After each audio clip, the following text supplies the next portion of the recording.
Sangat sedih dan terkejut mendengarkan kabar saya dipindahkan ke Papua karena tidak pernah menyangka bahwa saya dipindahkan sejauh itu. Sedih meninggalkan keluarga, anak-anak masih kecil. Karena memang terlalu jauh penempatan. Yang pasti sedih ya Pak, karena nggak terbayang ke depannya seperti apa. Berat.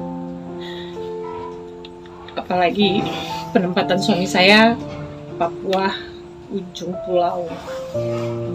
Jarak yang bukan dekat, terlalu jauh buat saya. Tapi apa boleh buat, memang sudah itu keputusan.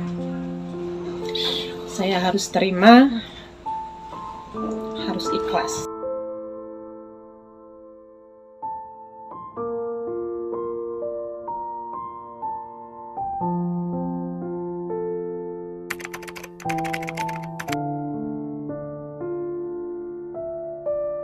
Perasaan saya sangat-sangat bahagia, Pak.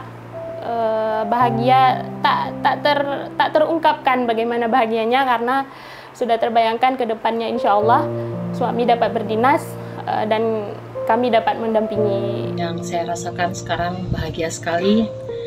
Ya, bahagia dalam arti semua lah ya. Anak-anak sudah dekat dengan ayahnya, dan saya juga iya, serta keluarga. Saya, istri dan anak serta keluarga sangat senang dan terharu mendengarnya karena saya sudah kembali ke Aceh. Terima kasih Bapak Kasat atas bantuan Bapak kepada kami. Kami dapat berkumpul kembali dengan keluarga. Semoga kebaikan Bapak dibalas oleh Allah Subhanahu wa Ta'ala. Bapak diperpanjangkan umur, diberikan kesehatan, dan dipermudah segala urusan Bapak.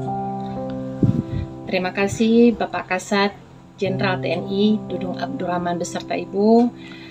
Berkat kemuliaan hati Bapak, saya, anak-anak bisa dapat berkumpul lagi bersama suami dan ayahnya. Harapan saya semoga rekan-rekan OOM yang masih ada di sana semoga cepat menyusul kembali di sini Kodam IM dan dapat berkumpul kembali bersama keluarga tercinta. Terima kasih. Mohon izin Bapak Kasat Jenderal TNI Dudung Abdurrahman, mohon izinkan saya untuk memajang foto Bapak di rumah saya hingga pensiun untuk kenang-kenangan saya dan buat anak-anak saya. Terima kasih Bapak Kasat. Terima kasih Bapak Kasat.